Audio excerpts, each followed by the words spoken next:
ವಾಸ್ತು corrections ಮಾಡಬೇಕಾದ್ರೆ ಪಿರಮಿಡ್ಗಳಿಡ್ತಾರೆ. ಎಲ್ಲೆಲ್ಲಿ ದೋಷ ಇದೆಯೋ ಅಲ್ಲಲ್ಲಿ ಪಿರಮಿಡ್ಗಳಿಡೋದು. ಇದನ್ನು ಒಂದು ಯಕ್ಷಗನಲ್ ಬಾಕ್ಸಲ್ಲಿ ಇಡ್ತಾರೆ. ಎಲ್ಲ ದೋಷಗಳು ನಿವಾರಣೆ ಆಗ್ತವೆ ಅಂತ ಹೇಳ್ತಾರೆ.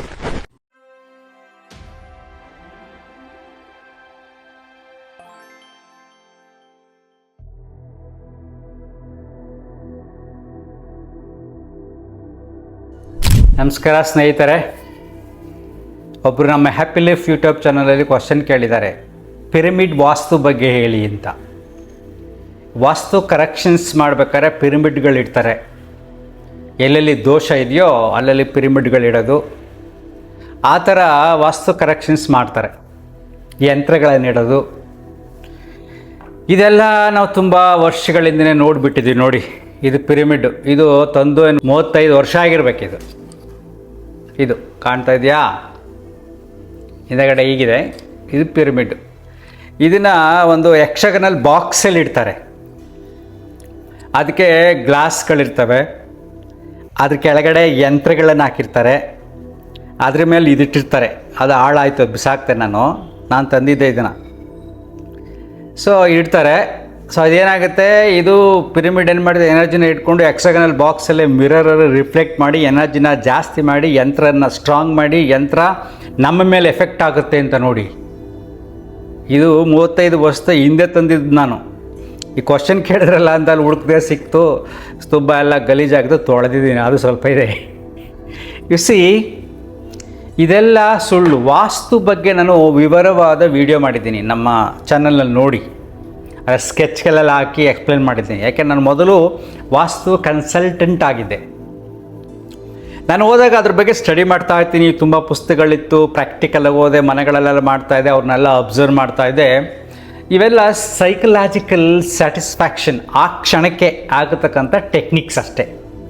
ಆ ಕ್ಷಣ ಅವರ ಮನಸ್ಸಿನ ಮೇಲೆ ಕೆಲವರು ಪ್ರಭಾವ ಬೀರುತ್ತೆ, ಶಾಂತರಾಗ್ತಾರೆ. ಸ್ವಲ್ಪ ದಿನ ಆದಮೇಲೆ ಸೇಮ್ ಸಮಸ್ಯೆಗಳು ಶುರುವಾಗುತ್ತೆ. ವಾಸ್ತು ಡೀಟೇಲ್ಸ್ ಆ ಎಪಿಸೋಡ್ ನೋಡಿ. ಇಲ್ಲಿ ಪಿರಮಿಡ್ ವಾಸ್ತು ಬಗ್ಗೆ ನಾನು ಹೇಳ್ತೀನಿ ನಿಮಗೆ. ಏನು ಮಾಡ್ತಾರೆ, ಈ ಮಧ್ಯೆ ಒಂದು ಕೆಲವಾರು ಭಾವನೆಗಳನ್ನು ಉಪಯೋಗಿಸ್ಕೊಂಡು ಅದ್ರ ಮೇಲೆ ಆಟ ಆಡೋ ಜನ ತುಂಬ ಜನ ಇದ್ದಾರೆ. ಹೀಗೆ ಇದನ್ನಿಟ್ಟರೆ ಇಲ್ಲಿ ಸರೋಗುತ್ತೆ. ಈಗ ನೀವು ರೀಸೆಂಟಾಗಿ ನೋಡಿದ್ರಲ್ಲ, ಒಬ್ಬರು ಗುರೂಜಿಯವ್ರ ವಾಸ್ತು ಬಗ್ಗೆ ತುಂಬ ಸರಳ ವಾಸ್ತು ಬಗ್ಗೆ ಹೇಳ್ತಾಯಿದ್ರು. ಕೊನೆಗೆ ಅವ್ರು ಮರ್ಡರ್ ಆಗಾಯಿತು. ಆ ದಿನವೇ ಅವ್ರಿಗೆ ಗೊತ್ತಾಗಿಲ್ಲ ಇಲ್ಲಿ ನನಗೆ ಆಗುತ್ತೆ ಅಂತ. ಅವ್ರು ತುಂಬ ಈ ಥರ ಟೆಕ್ನಿಕ್ಸ್ ಎಲ್ಲ ಏನೇನೋ ಯಂತ್ರಗಳು ಅದು ಏನೇನೋ ಮಾಡ್ತಾಯಿದ್ರು ಅವರು. ಇಲ್ಲೂ ಅವ್ರು ಸಾವಿರಾರು ಕೋಟಿ ದುಡ್ಡು ಮಾಡಿದ್ದಾರೆ ಅದನ್ನೆಲ್ಲ ಮಾಡಿ. ಹೇಗೆ ಅಂದರೆ, ಒಂದು ಮನೆಗೆ ಹೋಗ್ತಾರೆ, ಆ ಮನೆ ವಾಸ್ತು ನೋಡ್ತಾರೆ. ಅಲ್ಲಿ ಎಲ್ಲ ಮನೆಗಳು ಆಲ್ಮೋಸ್ಟ್ ಆಲ್ 90% ಮಿಸ್ಟೇಕ್ಸ್ ಇರ್ತವೆ. ಹಿಂದೆ ಇರಲಿಲ್ಲ, ಪರ್ಫೆಕ್ಟಾಗಿ ಗೊತ್ತಿರಲಿಲ್ಲ. ಒಂದು ಶಾಸ್ತ್ರಗಳಲ್ಲಿ, ಒಂದು ಪುಸ್ತಕಗಳಲ್ಲಿ ಇತ್ತು ಅಷ್ಟೇ.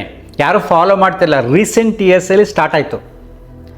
ಸೊ ಅದೇನು ಮಾಡ್ತಾರೆ, ಅದು ನೋಡ್ತಾರೆ. ದೋಷ 100% ಇರುತ್ತೆ. ಅದಕ್ಕೇನು ಮಾಡಿ ಸರಿ ಮಾಡೋಕ್ಕಾಗಲ್ಲ. ಕೆಲವು ಸರಿ ಮನೆ ಒಡೆಯೋಕ್ಕಾಗಲ್ಲ. ಶ್ರೀಮಂತರಾದರೆ ಈ ರೂಮ್ ಚೇಂಜ್ ಮಾಡಿ, ಈ ಬಾಗಿಲು ಚೇಂಜ್ ಮಾಡಿ, ಈ ಕಿಟಕಿ ಚೇಂಜ್ ಮಾಡಿ, ಏನೋ ಒಂದು ಹೇಳ್ತಾರೆ.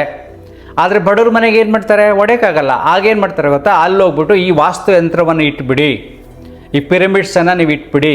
ಆ ಗೋಡೆಗೆ ಪಿರಮಿಡ್ ತಗಲಾಕಿ, ಮೇನ್ ಡೋರ್ಗೆ ಪಿರಮಿಡ್ ತಗಲಾಕಿ. ಆಗ ನಿಮಗೆ ಎಲ್ಲ ದೋಷಗಳು ನಿವಾರಣೆ ಆಗ್ತವೆ ಅಂತ ಹೇಳ್ತಾರೆ. ಇದು 100% ಸುಳ್ಳು. ಯಂತ್ರಗಳನ್ನು ಕಟ್ಬಿಡಿ ಅಂತ ಹೇಳ್ತಾರೆ. ಪಾಪ ಮುಗ್ಧರು, ಅವಿದ್ಯಾವಂತರು, ಕೆಲವರು ಬಡವರು ತುಂಬ ನೋವಲ್ಲಿರ್ತಾರೆ. ಆ ನೋವು ನಿವಾರಣೆ ಆಗಬೇಕು, ದುಃಖ ಹೋಗಬೇಕು, ಆಸೆ ಹಣ ಬರಬೇಕು, ಏನೋ ಒಂದಿಂದ ಮಾಡ್ತಾರೆ. ಸ್ವಲ್ಪ ಸಮಾಧಾನವಾಗಿರ್ತಾರೆ, ಶುರುವಾಗುತ್ತೆ. ಕೆಲವರಿಗೆ ಈ ಹುಷಾರಿಲ್ಲದೆ ಮಲಗಿರ್ತಾರೆ ಮನೆಯಲ್ಲಿ. ಕೆಲವರು ವಯಸ್ಸಾಗಿರುತ್ತೆ, ಮಿಡ್ಲ್ ಏಜು, ಕೆಲವು ಸ್ಟ್ರೋಕ್ ಆಗಿರುತ್ತೆ, ಏನೋ ಕಾಯಿಲೆಗಳಿರ್ತವೆ, ಮಲಗಿರ್ತಾರೆ. ಮಲಗಿದ್ದಾಗ ಅಲ್ಲಿ ವಾಸ್ತು ದೋಷದಿಂದ ಈಗ ಆಗಿದೆ. ಇನ್ನು ಕೆಲವ್ರಿಗೆ ಯಾವ ರೀತಿ ಎದುರಿಸ್ತಾರೆ ಅಂದರೆ, ನಿಮಗೆ ಮಾಟ ಮಂತ್ರ ಮಾಡಿಸ್ಬಿಟ್ಟಿದ್ದಾರೆ. ಮಾಟ ಮಂತ್ರ ಮಾಡಿಸಿರೋದ್ರಿಂದ ಹಿಂಗಾಗಿದೆ. ನೀವು ಈ ಪೂಜೆ ಮಾಡಿಸಿ, ಈ ಯಂತ್ರವನ್ನು ಸ್ಥಾಪನೆ ಮಾಡಿದ್ರೆ, ಮನೇಲಿ ಇಟ್ಕೊಂಡು ಪೂಜೆ ಮಾಡಿದ್ರೆ ನಿಮಗೆ ವಾಸಿ ಆಗುತ್ತೆ ಅಂತ ಹೇಳ್ಬಿಟ್ಟು 16,000 ಅವ್ರ ಹತ್ರ ಕಿತ್ಕೊಂಡು ಏನೇನೋ ಎಲ್ಲ ಮಾಡ್ತಾರೆ. ನೋಡ್ರಪ್ಪ, ಅದೆಲ್ಲ 100% ಸುಳ್ಳು. ಸಿಂಪಲಾಗಿ ನೀವು ಅಡ್ರೆಸ್ಸೇ ನಿಮ್ಗೆ ಹೇಳ್ತೀನಿ. ಈಗ Kumaraswamy layout F bus stop ಅಂತಿದೆ. ಅಲ್ಲಿ ಪಕ್ಕ ಬಂದು ನೋಡಿ, ಅಲ್ಲಿ ಒಂದು ಕಾಲೋನಿ ಇದೆ. ಅಲ್ಲಿ ಬರೀ ಇರೋದೆಲ್ಲ 20-30 ಸೈಟ್ಗಳು. 20-30 ಸೈಟ್ಗಳಲ್ಲಿ ಒಂದೊಂದು 3 ಫ್ಲೋರ್ 4 ಫ್ಲೋರ್ ಕೊಟ್ಟಿದ್ದಾರೆ. ಪಕ್ಕ ಇನ್ನೊಂದು ಫ್ಲೋರ್ ಕಟ್ಟಿದ್ದಾರೆ. ಎಲ್ಲೂ ಗ್ಯಾಪ್ ಇಲ್ಲವೇ ಇಲ್ಲ. ಫ್ರಂಟ್ ಮಾತ್ರ ಗ್ಯಾಪ್ ಇದೆ. ಹಿಂದಗಡೆ ಕ್ಲೋಸ್, ಪಕ್ಕ ಕ್ಲೋಸ್, ಈ ಕಡೆ ಕ್ಲೋಸ್, ಫ್ರಂಟ್ ಮಾತ್ರ ಗ್ಯಾಪ್. ಅಲ್ಲಿ 4 ಫ್ಲೋರು ಹಿಂಗೆಲ್ಲ ಕಟ್ಟಿದ್ದಾರೆ, ಬೇಕಾದ್ರೆ ಹೋಗಿ ನೋಡಿ. ಅಲ್ಲಿ ವಾಸ್ತು ಎಲ್ಲಿದೆ? ಎಷ್ಟೊಂದು ಜನರ ಬದುಕು ನಡೀತಾ ಇದೆ, ಬೇಕಾಷ್ಟು ಜನರ ಬದುಕು ಹೀಗಿದೆ. ವಾಸ್ತು ಇಲ್ಲವೇ ಇಲ್ಲ, 100% ವಾಸ್ತು ಇಲ್ಲ. ಅಂಥ ಜಾಗಕ್ಕೆ ಹೋಗ್ಬಿಟ್ಟು ಏನು ಮಾಡ್ತಾರೆ, ಈ ಪಿರಮಿಡ್ಗಳು ಇಟ್ಕೊಳ್ಳಿ, ಅದು ಇಟ್ಕೊಳ್ಳಿ, ಇದು ಇಟ್ಕೊಳ್ಳಿ ಅಂತ ನಿಮ್ಮ ಮೇಲೆ ಮೌಢ್ಯವನ್ನು ಬಿತ್ತಾರೆ. ಅಲ್ಲಿ ಕ್ರಾಸ್ ವೆಂಟಿಲೇಷನ್ ಸರಿಯಾಗಿರೋದಿಲ್ಲ. ಗಾಳಿ ಮತ್ತು ಬೆಳಕಿನ ಸಂಚಾರಕ್ಕೋಸ್ಕರ ಹಿಂದಿನ ಕಾಲದಲ್ಲಿ ವಾಸ್ತುಶಾಸ್ತ್ರವನ್ನು ಮಾಡ್ತಾಯಿದ್ರು. ನಾನು ಈಗಲೂ ಹೇಳ್ತೀನಿ, ವಾಸ್ತುಶಾಸ್ತ್ರದ ಪ್ರಕಾರ ನೀವು ಮನೆಯನ್ನು ಕಟ್ಟಿ. ಯಾಕೆಂದರೆ ಮನೆಗೆ ಗಾಳಿ ಬೆಳಕಿನ ಸಂಚಾರ ಸುಗಮವಾಗಿ ಆಗುತ್ತೆ. ಅದೇ ನಮ್ಮ ಜೀವನದ ಮೇಲೆ ಪ್ರಭಾವ ಬೀರೋದು. ಗಾಳಿ ತುಂಬ ಇಂಪಾರ್ಟೆಂಟು ಅಲ್ವಾ? ಕ್ಷಣ ಕ್ಷಣ ಉಸಿರಾಡ್ತಿರ್ತೀವಿ, ತುಂಬ ಮುಖ್ಯ. ಬೆಳಕು ತುಂಬ ಮುಖ್ಯ. ಅದರ ಪ್ರಕಾರ ನೀವು ಮನೆ ಕಟ್ಟಿ. ಆದರೆ ವಾಸ್ತುಶಾಸ್ತ್ರದಲ್ಲಿ ತಪ್ಪಾದರೆ, ದೋಷಗಳಾದರೆ ತುಂಬ ಕೆಟ್ಟದಾಗತ್ತೆ, ಸತ್ತೋಗ್ಬಿಡ್ತಾರೆ. ಫಲಾಪೇಕ್ಷೆಗಳನ್ನು ಬಿಟ್ಬಿಡಿ, ಅದ್ರ ಬಗ್ಗೆ ತಲೆ ಕೆಡ್ಸ್ಕೊಳ್ಳೋಕೆ ಹೋಗ್ಬೇಡಿ ನೀವು. ಸೊ ಸುಮ್ಮನೆ ಅನುಕೂಲತೆ ಇದ್ರೆ ಕಟ್ಟಿ, ಇಲ್ಲಾಂದರೆ ಏನಾಗುತ್ತೋ ಅದೆಲ್ಲ ಅಡ್ಜಸ್ಟ್ ಮಾಡ್ಕೊಂಡು ನೀವು ಹೋಗ್ಬೇಕಷ್ಟೇ.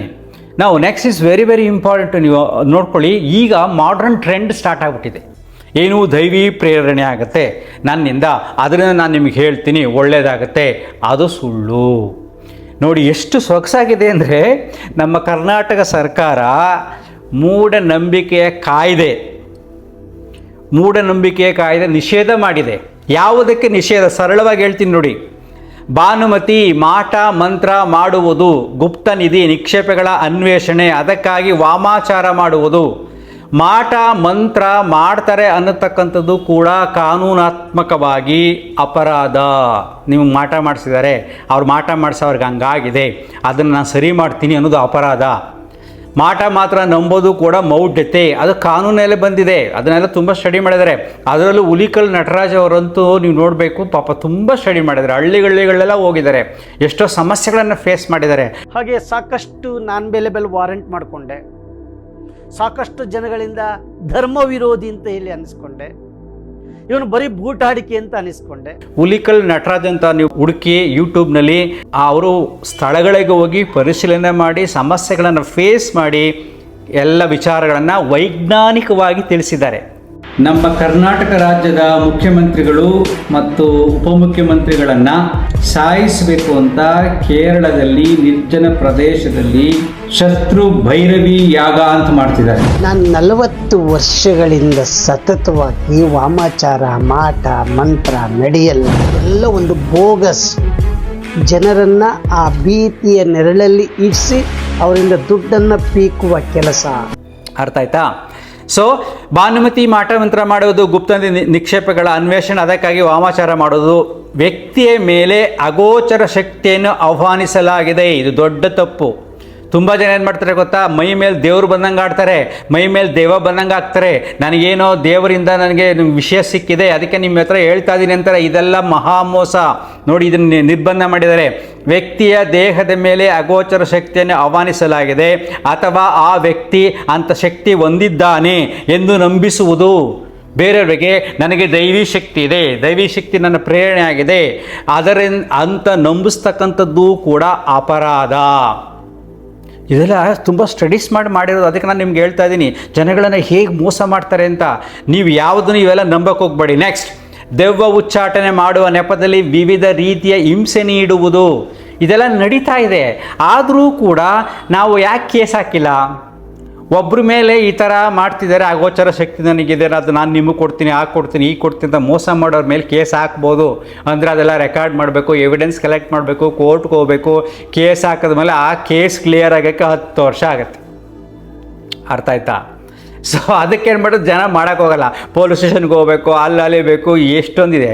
ಹೆಂಗಾರ ಹೋಗಲಿ ಬಿಡು ಅಂತ. ಇದು ಸಮಾಜದ ಮಾನಸಿಕ ಸ್ಥಿತಿ. ಏನು ಮಾಡೋಕ್ಕಾಗೋದಿಲ್ಲ, ಯಾಕಂದ್ರೆ ನಮ್ಮ ವ್ಯವಸ್ಥೆ ಆಗಿದೆ.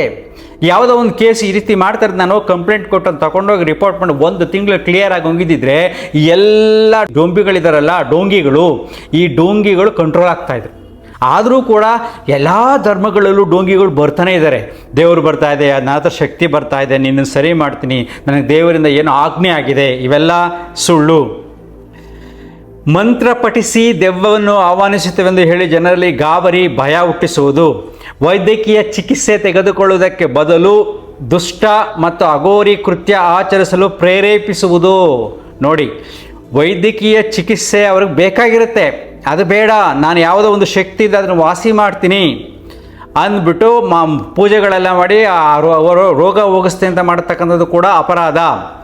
ಬರಿಗೈ ಬೆರಳಿಂದ ಶಸ್ತ್ರಚಿಕಿತ್ಸೆ, ಮಹಿಳೆಯರ ಗರ್ಭದಲ್ಲಿ ಭ್ರೂಣದ ಲಿಂಗ ಬದಲಾಯಿಸುವುದು, ಹೇಳುವುದು ಹೆಣ್ಮಗು ಆಗುತ್ತೆ, ನೀ ಗಂಡು ಮಗು ಆಗುತ್ತೆ ಅಂತ ಶಾಸ್ತ್ರ ಹೇಳೋದು ಕೂಡ ಅಪರಾಧ. ತನ್ನಲ್ಲಿ ವಿಶೇಷ ಶಕ್ತಿ ಇದೆ, ಪವಿತ್ರಾತ್ಮದ ಅವತಾರ ಅಥವಾ ಇಂದಿನ ಜನ್ಮದಲ್ಲಿ ಪತಿ ಪತ್ನಿ ಅಥವಾ ಅನೈತಿಕ ಸಂಬಂಧವಿದ್ದ ಪ್ರೇಮಿಯಾಗಿದ್ದ ಎಂದು ಭಾವನೆ ಉಂಟು ಮಾಡುವುದು. ಇಂದಿನ ಜನ್ಮದ ಬಗ್ಗೆ ಕಥೆಗಳನ್ನು ಹೇಳಿಕೊಂಡು ನನಗೂ ನೀರಿಗೂ ಈ ರೀತಿ ಸಂಬಂಧದಿಂದ ಜನಗಳನ್ನು ಮೋಸ ಮಾಡೋದು, ನಂಬಿಸೋದು, ವಿಶೇಷ ಶಕ್ತಿ ಇದೆ, ಇಂದಿನ ಜನ್ಮದಿಂದ ನನಗೆ ಬಂದಿದೆ, ಈ ಜನ್ಮದಲ್ಲಿ ಅದನ್ನು ಉಪಯೋಗಿಸ್ಕೊತಾ ಇದ್ದೀನಿ ಅನ್ನೋದು ಕೂಡ ತಪ್ಪು. ಕೊಕ್ಕೆಯಿಂದ ನೇತು ಹಾಕುವುದು, ಸಿಡಿ ಹಾಕೊಂತಾರಲ್ಲ, ದೇಹಕ್ಕೆ ಚುಚ್ಚಿಕೊಂಡು ಕೊಕ್ಕೆಯ ಮೂಲಕ ರಥ ಎಳೆಯುವುದು, ಅದು ಕೂಡ ಮೂಢನಂಬಿಕೆ. ಅದು ಜನ ಮಾಡ್ತಾ ಇದ್ದಾರೆ, ಯಾರೂ ಕಂಪ್ಲೇಂಟ್ ಕೊಡ್ತಾ ಇಲ್ಲ, ಸರ್ಕಾರ ಕೂಡ ಆ್ಯಕ್ಷನ್ ತಗೋತಾ ಇಲ್ಲ. ಮಕ್ಕಳಿಗೆ ಚಿಕಿತ್ಸೆ ಹೆಸರಿನಲ್ಲಿ ಎತ್ತರದಿಂದ ಎಸೆಯುವುದು, ಮುಳ್ಳುಗಳ ಮೇಲೆ ಮಲಗಿಸುವುದು, ಇದು ಈಗಲೂ ನಡೀತಾ ಇದೆ ನಾರ್ತ್ ಕರ್ನಾಟಕ ಕಡೆ, ಅದನ್ನು ನಿರ್ಬಂಧಿಸಿಲ್ಲ. ಋತುಮತಿ ಬಾಣಂತಿಯನ್ನು ಒಂಟಿಯಾಗಿರುವಂತೆ ಮಾಡುವುದು, ಬೆತ್ತಲೆ ಸೇವೆ, ಬೆತ್ತಲೆ ಮೆರವಣಿಗೆ. ಪ್ರಾಣಿಯ ಕುತ್ತಿಗೆಯನ್ನು ಕಚ್ಚಿ ಕೊಲ್ಲುವುದು, ಅವರೇ ಕಚ್ಚಿ ಕೊಲ್ಲೋದು. ಸಾರ್ವಜನಿಕ ಅಥವಾ ಧಾರ್ಮಿಕ ಸ್ಥಳಗಳಲ್ಲಿ ವ್ಯಕ್ತಿಗಳು ಊಟ ಮಾಡಿ ಬಿಟ್ಟ ಎಲೆಗಳ ಮೇಲೆ ಮಡೆಸ್ನಾನ ಉರುಳಾಡುವುದು, ಅದು ಕೂಡ ನಿರ್ಬಂಧಿಸಲಾಗಿದೆ. ಕೆಂಡ ಹಾಯೋ ಪದ್ಧತಿ ಆಚರಿಸುವಂತೆ ಬಲವಂತಪಡಿಸುವುದು, ಕೆಂಡ ಹಾಯಕ್ಕೆ ಹೋಗ್ತಾರಲ್ಲ ಅದನ್ನು ಬಲವಂತ ಮಾಡಿಸೋದು ಕೂಡ ತಪ್ಪು. ಬಾಯಿ ಬೀಗ ಪದ್ಧತಿ ಅಂದರೆ ನಾಲಿಗೆ ಸೇರಿದಂತೆ ಒಂದು ದವಡೆಯಿಂದ ಇನ್ನೊಂದು ದವಡೆಗೆ ಕಬ್ಬಿಣ ಸಲಾಕೆ ತೋರಿಸುವುದು, ಇಲ್ಲಿ ಚುಚ್ಚಿರ್ತಾರೆ ನೋಡಿ, ಅದು ಕೂಡ ತಪ್ಪು. ಭಾನುಮತಿ ಹೆಸರಿನ ಮನೆಗಳ ಮೇಲೆ ಕಲ್ಲು ತೂರುವುದು, ನಾಯಿ ಹಾವು ಚೇಳು ಕಡಿತಕ್ಕೆ ಔಷಧ ಮಾಡದೆ ಮಂತ್ರ ತಂತ್ರ ಗಂಧ ಧೋರ ಮತ್ತು ಅಂತಹ ವಸ್ತುಗಳನ್ನು ಚಿಕಿತ್ಸೆ ಮಾಡುವುದು ಅಪರಾಧ. ನಾಯಿಗೆ ಹಾವು ಕಚ್ಚಿರುತ್ತೆ ನೋಡಿ, ಅವರಿಗೆಲ್ಲ ಮಂತ್ರ ಹಾಕಿ ಮಾಡ್ತಾರಲ್ಲ, ಅದು ಕೂಡ ಅಪರಾಧ. ಸೊ ಇದೆಲ್ಲವನ್ನು ಜಾಹೀರಾತು ನೀಡಿ ಮಾಡಬೇಕು ಅಂತ ಹೇಳಿದ್ದಾರೆ, ಆದರೆ ನಮ್ಮ ಕಾನೂನಿನಲ್ಲಿ ಇನ್ನೂ ಅದನ್ನು ನಾವು ಮಾಡಿಲ್ಲ. ಅರ್ಥ ಆಯ್ತಾ? ನೋಡಿ, ಸೊ ಹೀಗೆ ಕಾನೂನು ಮಾಡಿದ್ರೂ ಕೂಡ ಜನರಲ್ಲಿ ಅಂಧಕಾರ ಮರೆಯಾಗಿಲ್ಲ. ಸೊ ಈ ಪಿರಮಿಡ್ ವಾಸ್ತು ಇಸ್ 100% ಫೇಕ್, ಅದು ಸುಳ್ಳು, ನಿಮ್ಮ ನಂಬಿಕೆ ಮೇಲೆ ಆಡತಕ್ಕಂಥ ಆಟ. ನೆಕ್ಸ್ಟು ವಾಸ್ತುನಲ್ಲಿ ಮುಖ್ಯವಾಗಿ ಏನು ಮಾಡ್ತಾರೆ ಅಂದರೆ, ಕೆಲವರು ಸತ್ತೋಗ್ಬಿಡ್ತಾರೆ ಅಂತ ಅಂದ್ಬಿಡ್ತಾರೆ. ಈ ಕಡೆ ತುಂಬ ಕುಳಿ ಮಾಡಿದ್ರೆ, ಬೋರ್ವೆಲ್ ಹಾಕಿದ್ರೆ, ಇಲ್ಲ ಅಂದರೆ ಸೀರಿಯಸ್ ಆಗಿ ಆ ಥರ ನಿಮ್ಗೆ ನಂಬಿಸ್ತಾರೆ. ಪುಸ್ತಕಗಳಲ್ಲೂ ಕೂಡ ಬರೆದಿದ್ದಾರೆ, ನಿಮಗೆ ಹಣಕಾಸು ಬರೋದಿಲ್ಲ, ನೀವು ತುಂಬ ಪಾಪರಾಗ್ಬಿಡ್ತೀರ, ಹಾಗೆ ಹೀಗೆ ಅಂತ ಏನೇನೆಲ್ಲ ನಂಬಿಸ್ತಾರೆ. ಅದೆಲ್ಲ ಸುಳ್ಳು, ಕೇವಲ ಕತ್ತಲೆ ಬೆಳಕಿನ ಆಟ. ಒಳ್ಳೆ ಬೆಳಕು ಬರಬೇಕು, ಒಳ್ಳೆ ಗಾಳಿ ಬರಬೇಕು, ಚೆನ್ನಾಗಿ ದುಡಿರಿ. ನಾನು ಹೇಳ್ತಾ ಇರ್ತೀನಿ, ಚೆನ್ನಾಗಿ ದುಡಿರಿ, ಹಿತಮಿತವಾಗಿ ತಿಂದ್ರಿ, ಕರಗಿಸಿ, ನೆಮ್ಮದಿಯಾಗಿ ನಿದ್ರೆ ಮಾಡಿ. ಈ ಶಾಸ್ತ್ರಗಳ ಬಗ್ಗೆ ತಲೆ ಕೆಡಿಸ್ಕೊಳಕ್ಕೆ ಹೋಗ್ಬೇಡಿ. ಭಗವಂತ ಸೀಮಿತವಲ್ಲ, ನಾನು ಪದೇ ಪದೇ ಹೇಳ್ತಾ ಇರ್ತೀನಿ. ಬೇಡಿಕೆಗೆ ಕೊಡುವ ಭಗವಂತ ನನಗೆ ಬೇಕಿಲ್ಲ, ನನ್ನ ಅರ್ಹತೆಯನ್ನು ನೋಡಿ ಕೊಡುವ ಭಗವಂತ ನನಗೆ ಬೇಕು. ಭಗವಂತನ ಕೀಳು ಮಟ್ಟಕ್ಕೆ ಇಳಿಸ್ಬಿಟ್ಟಿದ್ದೀರ ನೀವು. ಹಿಂಗೆ ಮಾಡಿದ್ರೆ ಕೊಡ್ತಾನೆ, ಹಿಂಗೆ ಮಾಡಿದ್ರೆ ಕೊಡ್ತಾನೆ, ಹಿಂಗೆ ಮಾಡಿದ್ರೆ ಕೊಡ್ತಾನೆ ಅಂತ ಕೆಲವು ಮುಗ್ಧ ಮನಗಳಲ್ಲಿ ನೀವು ನಾನಾ ಭ್ರಮೆಗಳನ್ನು ಉಂಟು ಮಾಡಿ ತುಂಬ ಜನ ಇದರಿಂದ ಹಣ ಮಾಡ್ಕೋತಾ ಇದ್ದಾರೆ. ದೈವಿ ಶಕ್ತಿ ಕಂಡೀಷನ್ ಅಲ್ಲ, ದೈವಿ ಶಕ್ತಿ ಈಸ್ ಅನ್ಕಂಡೀಷನಲ್. ಸೃಷ್ಟಿಯ ನಿಯಮವನ್ನು ಯಾರೂ ಅರ್ಥ ಮಾಡ್ಕೊಳಕ್ಕಾಗಲ್ಲ. ಏನು ಬೇಕಾದ್ರೂ ಈ ಭೂಮಿ ಮೇಲೆ ಆಗ್ಬೋದು. ಅರ್ಥ ಆಗ್ತಿದೆಯಾ? ಪ್ರಿಡಿಕ್ಟ್ ಮಾಡೋಕ್ಕೆ ಯಾರಿಂದಲೂ ಸಾಧ್ಯವಿಲ್ಲ. ಯಾವಾಗ ಏನು ಬೇಕಾದರೂ ಆಗ್ಬೋದು ಅಲ್ವಾ? ಅದು ನಂಬ್ಕೊಳ್ಳಿ. ನಿಜವಾಗ್ಲೂ ಪಿರಮಿಡ್ ವಾಸ್ತುವನ್ನು ಮನೆಗೆ ಬಂದು ಯಂತ್ರತಂತ್ರ ಮಾಡೋರನ್ನ ಅಗೋಚರ ಶಕ್ತಿ ಇದೆ, ಅದರಿಂದ ನಾನು ನಿಮ್ಗೆ ವಾಸಿ ಮಾಡ್ತೀನಿ ಅನ್ನೋನೆಲ್ಲ ನಂಬಕ್ಕೆ ಹೋಗಬೇಡಿ. ನೆನ್ಪಿಟ್ಕೊಳ್ಳಿ, ಬರೋದೆಲ್ಲ ಬರಲಿ, ಹೋಗೋದೆಲ್ಲ ಹೋಗಲಿ. ಅಂತರ್ಮುಖಿ ಸದಾ ಸುಖಿ. Thank you.